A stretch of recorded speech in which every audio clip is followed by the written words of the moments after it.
今日嘅講員係 Amanda Corbin 牧師，題目係踏出信服的一步。經文係《使徒行傳》9章10至19節。那時在大馬士革有一個門徒，名叫亞拿尼亞。主在異象中對他說：亞拿尼亞。他說：主啊，我在這裏。主對他說：起來，往那叫直街的路去，在猶大的家裏去找一個大數人，名叫掃羅。他正在禱告，在異象中看見了一個人，名叫亞拿尼亞，進來為他按手，讓他能再看得見。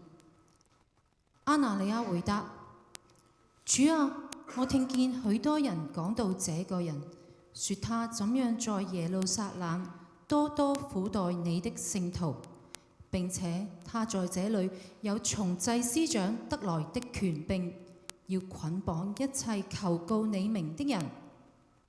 主對他說：你只管去，他是我所揀選的器皿，要在外邦人、君王和以色列人面前宣揚我的名。我也要指示他，為我的名必須受許多的苦難。亞拿尼亞就去了，進入那家，把手按在掃羅身上，說：掃羅弟兄，在你來的路上向你所顯現的主，就是耶穌，打發我來，叫你能再看得見，又被聖靈充滿。掃羅的眼睛上立刻好像有鱗一般的東西掉下來，他就能再看得見。於是他起來受了洗，吃過飯，體力就恢復了。掃羅和大馬士革的門徒一起住了些日子。經文讀畢，會眾請坐。多謝敬拜隊帶領我哋嘅敬拜唱詩嚇。以下落嚟咧，我哋到去介紹今日個講員。今日咧係我哋宣教主日嚇，咁我哋咧特別邀請咗咧我哋東區嘅負責宣教嘅宣教同埋咧我唔知中文點翻譯嚇 New Venture 一個咧新嘅事工。咁呢啲事工咧都係為咗建立教會嘅。OK， 咁我哋咧當中咧有Pastor Amanda 嚟到咧同我哋嚟到去見證神自己嘅道。另外咧亦都好多謝 Emily 姐妹咧嚟到幫手翻譯。OK， 好，唔該晒，咁將時間嚟到交俾 Pastor Amanda。Good morning, church. Well, you're awake now. 各位弟兄姊妹早晨，希望大家都係瞓醒啦。It's an honor to be here with you this morning. 今日好榮幸能夠喺大家嘅當中。I always love to take a minute and just look at the beautiful landscape that I get to look at this morning. 我真係好欣賞、好享受嚟到係去望住大家個個人唔同嘅面孔。Pastor Brian, you are blessed with a beautiful congregation. 黃牧師，你實在係好被呢個嘅會眾嚟到係祝福。Thank you, Emily, for translating this morning. 我哋好多謝Corbin 牧師喺我哋嘅當中嚟到係去講道。I'm not sure that's what I said. It wasn't. It's my privilege to work at the district office here in our district, the Eastern Canadian District, and I oversee missions and new ventures. 我係好榮幸能夠可以喺東區嘅區會宣道會裏邊嚟到去服侍，我係負責宣教嘅動員事工同埋新事工嘅發展嘅。I do have this clicker.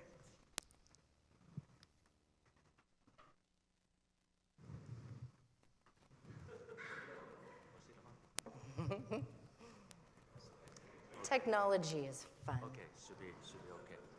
Yeah, the last couple slides did not translate. That's okay. That's not my PowerPoint. Referred to as the Deeper Life and Missions Movement. 宣道會我哋好多時都會係提到靈命嘅進心同埋普世嘅宣教。When God's heart is revealed to us, we can't help but overflow with the. There they are. Did you see my family? They were there for a second. There they 張相 are. 出現咗啦，呢個就係我好可愛嘅家庭。So yeah, that's us. We're loud. 呢個就係我好可愛、好精彩嘅一個嘅家庭啊！ Oh, perfect. This is working.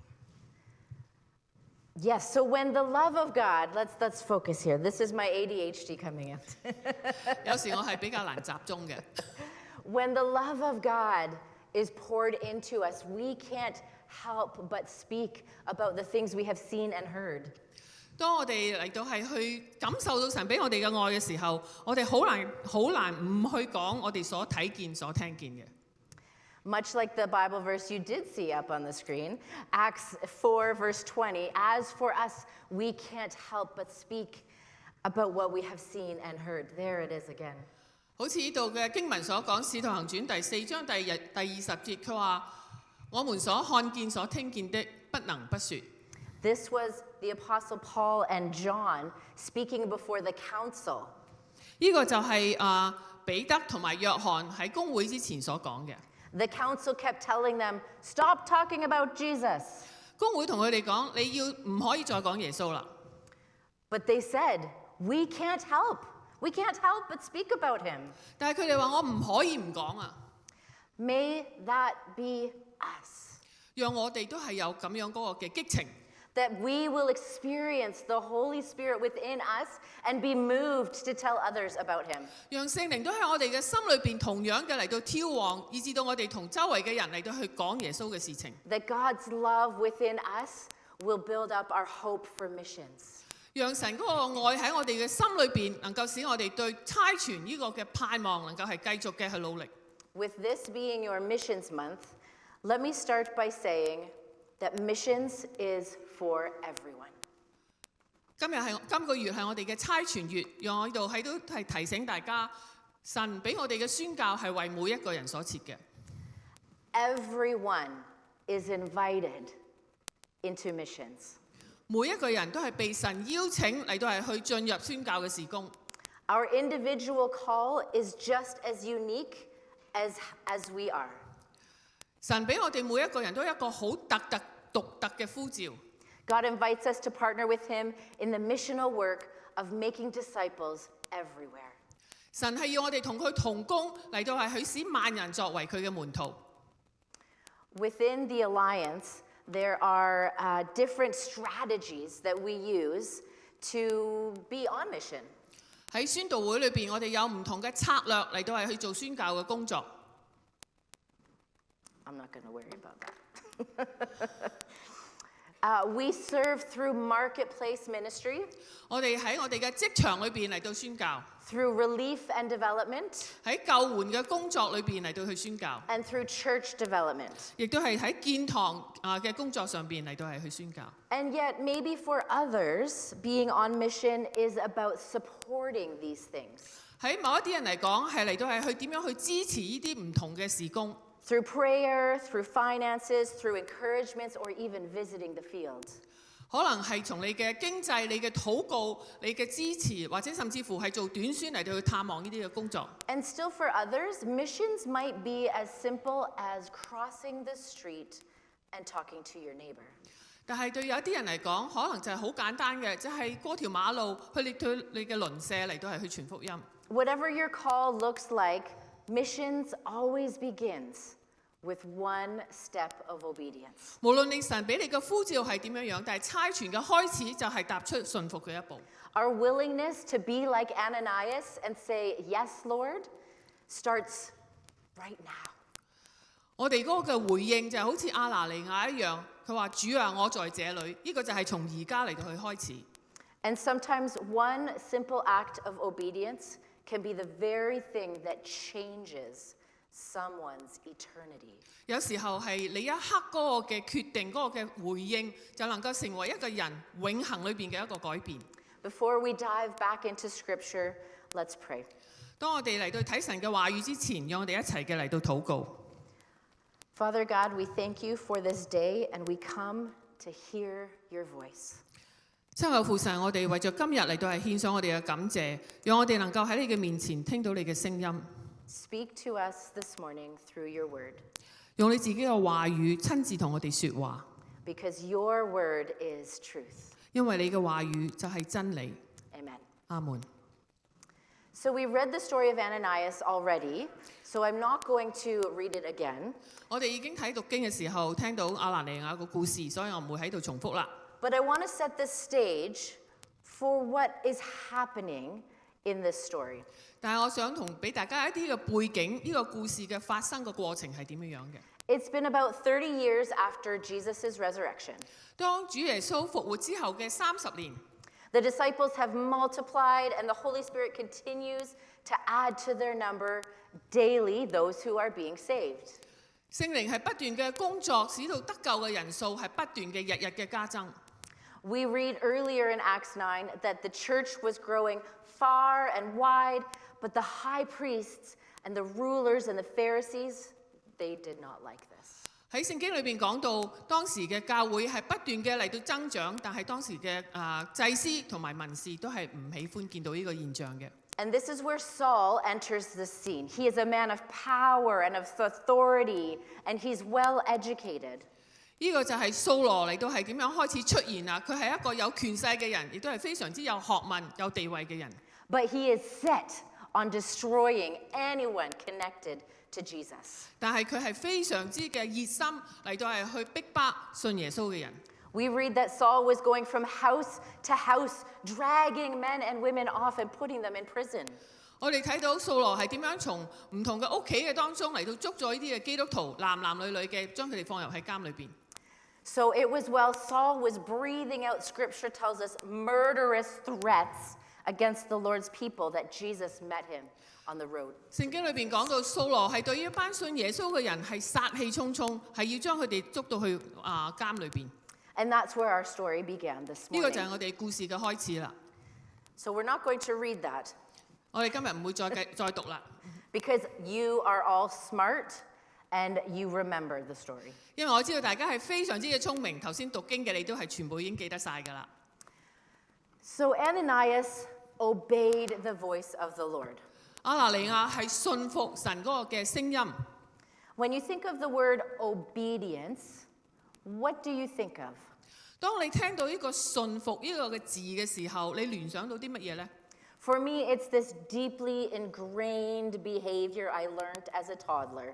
對我嚟講係喺我從細個就開始係深入我腦海裏邊嘅一個嘅行動， Obey your parents. 就係你要聽從父母。 And when I didn't, there was always consequences. 但係當我唔聽從嘅時候呢，經常都係會有一啲嘅後果嘅。 For my husband, when I say the word obedience, he thinks of training dogs. 但係對我嘅先生嚟講呢，當佢聽到信服嘅時候呢，佢就係會諗到點樣去訓練佢隻狗啦。 And for my daughter, obedience means following all the rules. 對我嘅女嚟講呢，就係點樣嚟到係去遵從所有嘅規則。 We all have these different understandings of what obedience is. 我哋每一個人對信服呢個字都有唔同嘅理解。 And so I wonder what kind of emotions are stirring up in you when I say we're talking about obedience. 咁我好有興趣知道，大家聽到信服呢個字嘅時候，你心裏邊有啲乜嘢嘅情緒反應呢？ Is there anxiety? 係咪有一啲嘅焦慮呢？ Is there fear? 係咪有驚恐呢？ Is there this honor and respect? 係咪一個嘅尊重或者甚至 Are 乎係 you 孝順呢？ afraid of disappointing someone? 或者你係咪會驚住會令到一啲嘅人對你失望呢？ I want you to know that all emotions and all experiences are welcomed here this morning. 但係想俾大家知道，無論你嘅心裏邊嘅反應、你嘅情緒係點樣樣，今日喺當中都係受到歡迎嘅。 I often tell leaders that I am mentoring to pay attention to what you are paying attention to. 當我嚟到係去輔導一啲嘅領袖嘅時候，我經常都係同佢哋講，你係要注重你心裏邊嗰個嘅注重嘅事情。 I want to say that again because I want to let it sink in. 我會再講多一次，翻譯得唔好。 Pay attention 你要去關注 to what you are paying attention to. 你所關注嘅事情。 If something is stirring in your mind, pay attention to it. 如果有一啲嘢喺你嘅思想裏邊嚟到係浮動嘅時候，你需要嚟到去關注呢啲嘅思想。 That's how Holy Spirit speaks to us. 呢個就係聖靈點樣同我哋説話啦。 Obedience is a big topic, and we're all viewing this from different narratives. 信服係一個好大嘅題目，我哋每一個人都有好獨特唔同嘅經歷嚟到係去經歷到信服。 But my ultimate hope is that we will see obedience this morning as an expression of love towards God. 我今日嘅期望就係能夠可以大家從信服嘅當中嚟到成為對我哋對神嘅愛嘅一個嘅回應。 So, what does the story of Ananias teach us about obedience? 到底今日亞拿尼亞嘅故事點樣去教導我哋關於信服呢？ Just going to see if this is. That's okay. When I think of Ananias, I think of this faithful man who maybe hung out with other prophets. 當我諗到亞拿尼亞嘅時候，我就係諗到一個好忠心嘅人，佢成日都係同一啲嘅先知一齊嘅嚟到打交道嘅。 He spoke the word of God boldly, and he had such a deep relationship with God. 佢同神有一個非常之親密嘅關係，佢亦都係好大膽嘅去宣講神嘅話語。 I picture Ananias as a kind and gentle man. He was probably known among the community as a prophet. 佢係一個非常之嘅温柔，一個好受人歡迎嘅人喺佢嘅羣眾嘅當中，佢係一個嘅先知。 But we don't actually know a whole lot about Ananias from Scripture.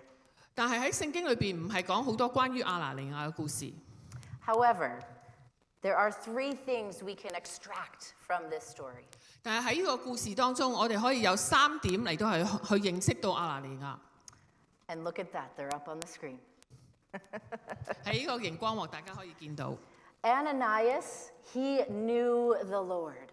亞拿尼亞認識神， Ananias listened to the Lord. 亞拿尼亞去聆聽神嘅聲音， Ananias obeyed the Lord. 亞拿尼亞係信服神。 So he's just going about his day, and all of a sudden, the voice of the Lord is there. 佢係一個好平凡嘅一日，突然間神嘅聲音臨到佢， And he knows it's the Lord because he's familiar with his voice. 佢知道呢個係神嘅聲音，因為佢認識神嘅聲音係點樣嘅。 He knows the sound of the Lord's voice. 佢知道神嘅聲音，佢把聲係點樣嘅。 He knows his tone, 佢知道佢嘅語氣， his temperament, 佢知道神嘅脾性， and his character. 同埋神嗰個嘅個性係點樣 He 嘅。 knows that it's a voice to be trusted and a voice that has never led him astray before. 佢知道佢一個係能夠令到佢信任，亦都係唔會令佢走向歧途嘅一個嘅聲音。 So there's this posture of knowing that the Lord is talking to him, but also a posture of readiness and willingness to listen.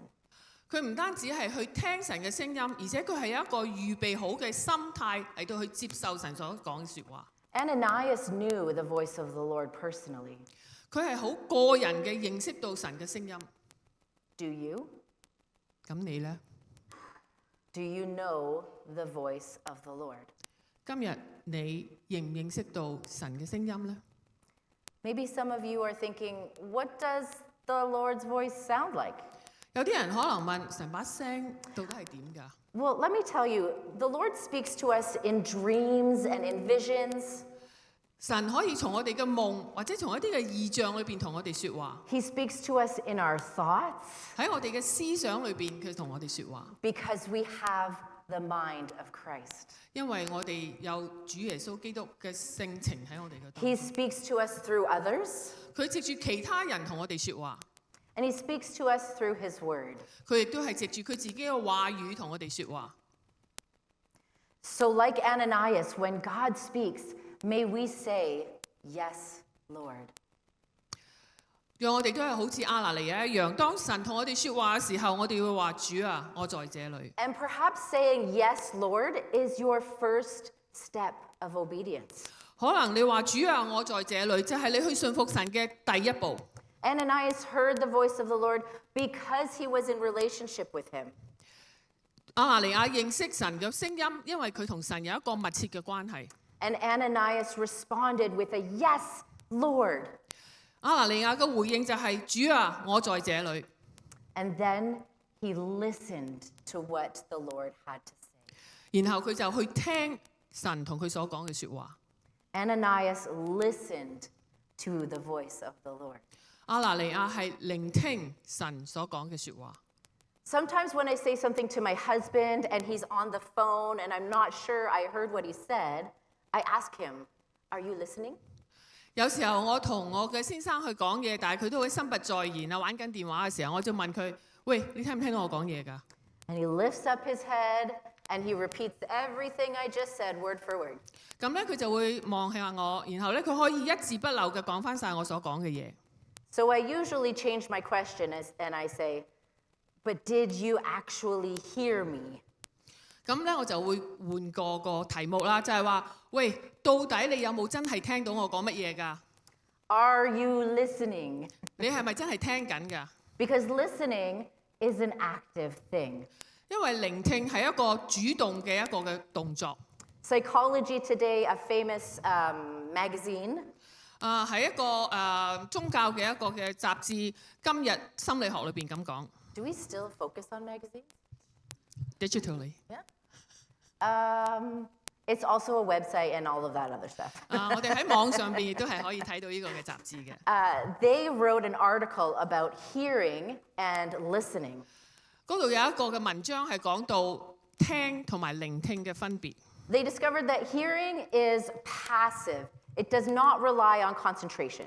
如果你就咁去聽咧，係一個好被動嘅動作，係唔需要你集中精神嘅。 Whereas listening requires your brain to be moving and you have to choose to listen. It's an active process. 但係而聆聽咧，係你要選擇，係一個主動嘅選擇嚟到係去聽。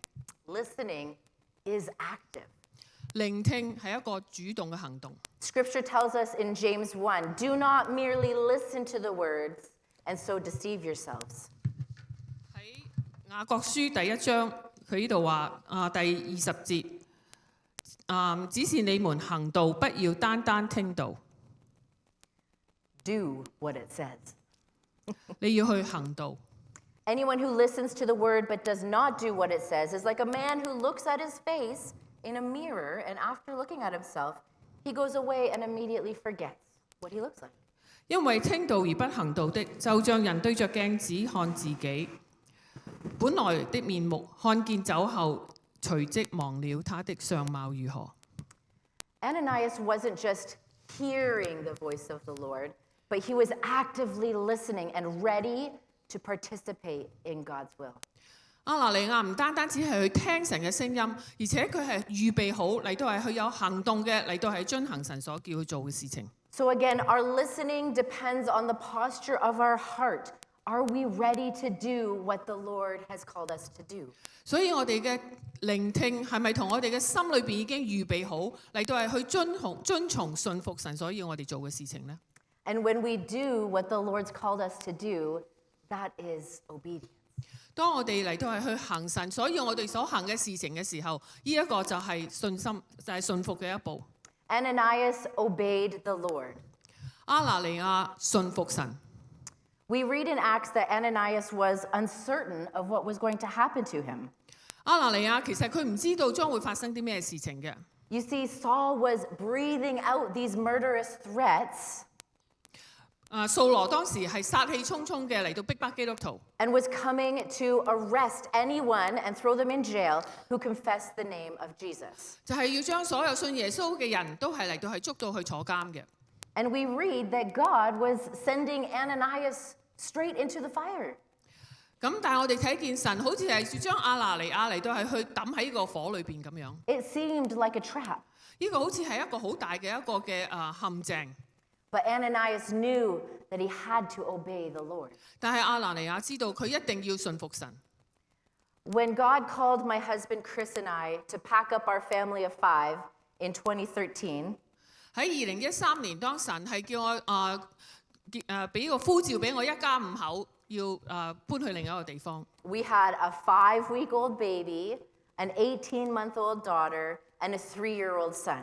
我有一個5個星期大嘅仔，有一個18個月大嘅女，同埋一個差唔多2歲嘅仔。 And God called us to move 8 hours away from family and friends. 咁咧佢就神叫我嚟到係去到一個離開我哋屋企8個鐘頭咁遠嘅地方嚟到去服侍佢。 We didn't have a place to live, 我哋當時揾唔到一個地方去住， but God provided. 但係神有佢嘅預備。 And we didn't have friends or family, 我哋係冇屋企人，亦都冇朋友， but God provided. 但係神有佢自己嘅預備。 And again in 2018, He called our family of 6 to move from northern Alberta down to Ontario. 咁喺2018年嘅時候，神亦都係叫我喺亞省嘅北部翻嚟安省嘅地方。 And I already told you our family is loud. 我已經話咗俾你聽，我屋企人咧係好多聲音嘅。 So a road trip for 6 days. 咁所以你可以想像下揸車6日嘅時間。 I don't even need to finish that sentence because people know. 所以我唔需要再講落去啦，你可以想像得到係點樣嘅。 But we obeyed what God asked us to do. 但係我哋信服神要我哋做嘅事情。 God always wants our obedience. 神係需要我哋用信服去回應佢。 And I don't think it relies on our comfort. 呢個唔係去依靠住我哋嗰個嘅舒適嗰個舒服嗰個感覺。 I think sometimes God calls us out of our comfort zone. 神係要我哋去踏出我哋呢個安樂窩。 Ontario is not my comfort zone.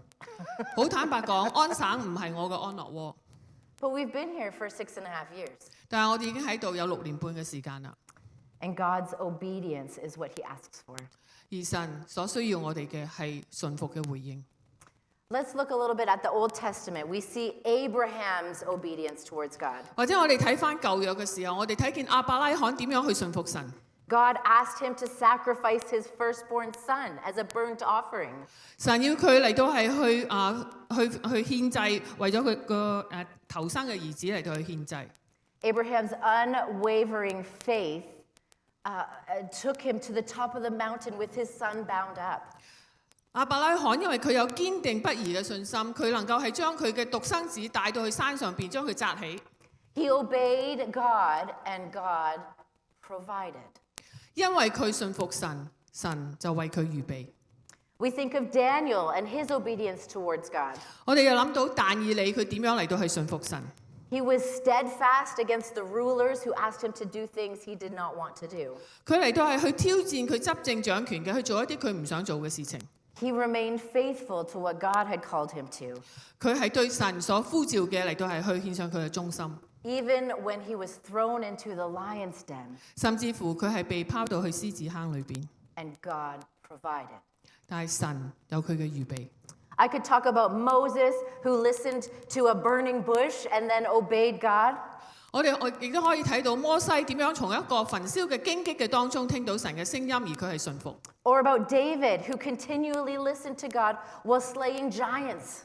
我哋亦都係可以睇到大衛點樣嚟到信服神，嚟到係向巨人哥利亞嚟到挑戰， And herding sheep and fighting battles and running for his life. 或者係佢係去看羊，或者係去逃亡，甚至乎係俾人追殺。 And the entire time, he found space to write poetry. 但係喺咁樣嘅環境嘅當中，佢仍然都係可以去寫佢嘅詩歌， Which we have in the book of Psalms. 就係喺詩篇裏邊我哋可以睇到嘅。 Or there's Joshua, who listened to God's instructions and obeyed and marched around a city, and then God provided. 或者好似約書亞咁，佢聽從神嘅話語，圍住耶利哥城行咗7個圈，我哋睇到神點樣嚟到為佢預備。 Or we look to the women, to Esther, Ruth, Deborah the judge, Rahab, Hannah. 或者我睇下舊約裏邊嘅神嗰個嘅侍女，無論係以斯帖、路加、拉合或者係哈拿， These women listened to God and they obeyed his call even when it was out of their comfort zone. 呢班嘅女士都係聽從神嗰個嘅心意，雖然佢哋要踏出佢嘅安樂窩。 In all these accounts, we read of devotion and obedience. We read of faithful provisions and God's protection. 我哋喺呢啲嘅故事裏邊睇到呢啲嘅人點樣嚟到係去忠心嘅信服神，亦都係神點樣嘅嚟到係有佢自己嘅供應同埋保護。 So back to Ananias and his one step of obedience. 我哋翻嚟睇亞拿尼亞呢個信心嘅一步。Because of Ananias, we see that Saul, who was later to become known as Paul, 我哋睇見因為亞拿尼亞嘅信服，掃羅之後變成咗保羅， and now Paul is one of the first missionaries that we read about. 而保羅就係成為我哋知道嘅第一個嘅宣教士。 He started the movement of the early church that spread across the regions.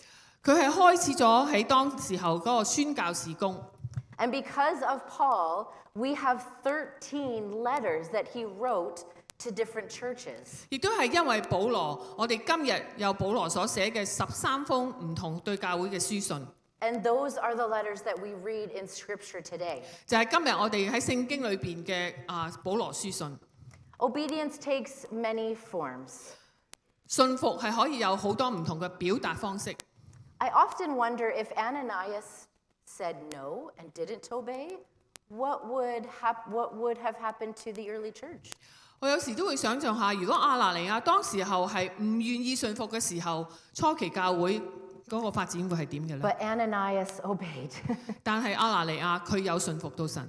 And now we have so much goodness to read about in Scripture. 但係今日我哋就能夠可以喺聖經裏邊睇到神嗰個咁奇妙嘅作為。 So while it's great to look at a character like Ananias who heard the Lord and listened to the Lord and obeyed the Lord, 我哋今日能夠去學習到亞拿尼亞點樣嚟到佢行出呢個信服嘅一步，嚟到係聽從信服神要佢做嘅事情。 I want to point you towards the ultimate example of obedience. 但係我希望能夠可以大家嚟到再睇一下，到底真正最信服神嘅一個嘅人物。 If you don't know, his name is Jesus. 如果你唔知道嘅時候，佢嘅名字就係叫做耶穌。 He obeyed his Father. 佢信服佢嘅父神， He knew the voice of his Father. 佢認識父神嘅聲音， He listened to the voice of his Father. 佢聆聽父神嘅聲音， And he obeyed the voice of his Father. 佢亦都係信服父神嘅聲音。 Even in the face of suffering, he is the ultimate model for us. 就算喺佢嘅苦難受苦嘅當中，佢係成為咗我哋信服嘅一個嘅最大嘅榜樣。 The model that demonstrates that obedience is love in action. 呢個就俾我哋睇見，信服就係我哋對神愛嘅一個嘅回應。 So do you see your obedience towards God as your love for him? 你能唔能夠見到你對神愛嘅回應，就係對神踏出信服嘅一步呢？ And out of that love for him, does your heart well up to speak of him? 當你嚟到係去對神有呢個愛嘅回應嘅時候，你嘅心會唔會有一個嘅激動嚟到係去介紹耶穌俾其他嘅人識呢？ And out of that love for God and that longing to obey him, do you feel and know the sense of calling? 當你嚟到去對神嘅愛一個回應嘅時候，你能唔能夠去聽到神對你嗰個嘅呼召呢？ So what might be your yes, Lord, your one step of obedience this morning? 今日你對神所講，主啊，我在這裏，你一步嘅信服係點樣樣嘅呢？ What might Jesus be calling you into?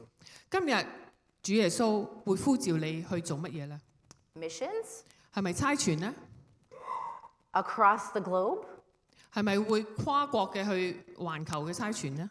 Across the street? 定還是過條街對你鄰舍嚟到傳福音呢？ In your workplace? 或者喺你嘅工作嘅地方， How are you going to obey the voice of the Lord? 你會點樣嚟到係去信服神對你嘅聲音呢？ Let's pray. 讓我哋一齊祈禱。 Thank you, Father, for revealing to us what obedience looks like. 神啊，我哋實在係多謝你，讓我哋嚟到係去睇到乜嘢叫做信服你， Stir up in us a passion to pursue you more and more every day. 讓我哋嘅心裏邊都係每一日嚟到係火熱嘅嚟到係去跟隨你， To listen to your voice and to obey the things you ask of us. 去聆聽你嘅聲音，更加嘅嚟到去信服你對我哋嘅呼召。 We want to trust you more and more and partner with you in the mission of bringing the world to know you, Father God. 我哋願意喺差傳嘅事工，更加嘅嚟到係同你同心嘅同工，使到整個嘅世界嘅人能夠係認識你。 Unveil in us more of your love so that others may see you and others may know you. 叫我哋能夠係更加被你嘅愛嚟到激勵，使更多人能夠認識你，更加嘅係信靠你。Amen. 阿門。